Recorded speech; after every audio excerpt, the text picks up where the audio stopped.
साहेबांचा निवडणूक खर्च सगळा 50,000 ₹3.5 लाख झाला.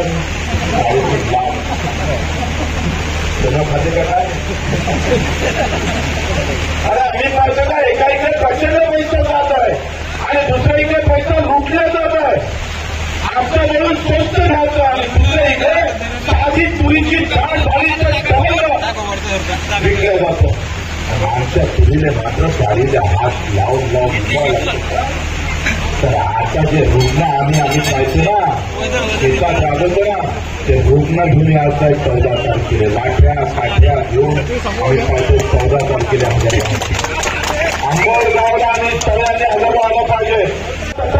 जाती पाती धर्म शेतकरी शेत म्हणून सगळं ओढून टाकला वरच ओढून टाकलं. बाहेरच नाही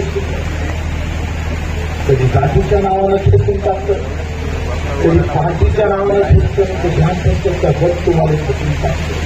शेतकरी राहिले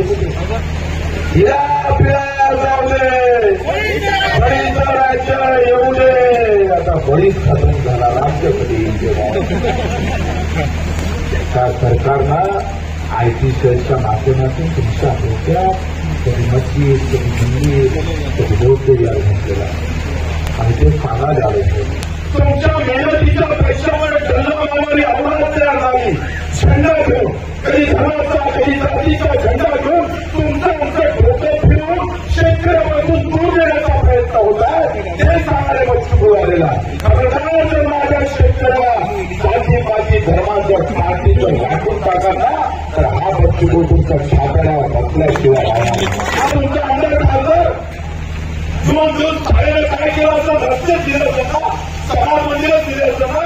अरे जेवढ्या या गावात तुम्ही रस्ते दिले पाहिलं हो त्याच्यापेक्षा जास्त लुटला आम्हाला ते परत ते त्या बापाचा रस्ता आम्हाला देतो. कागदाचा देव दिल्या अग्नीचा राजकारणी देव दिले मताचं देव तुमको पता चला कि बटन दबती नाही तो फिर मजा आती आणि म्हणजे मजा घ्यायची. तुम्ही संख्येनं आलं का ते टाकलेला नाही समजलं. एबीपी माझा उघडा डोळे बघा नीट.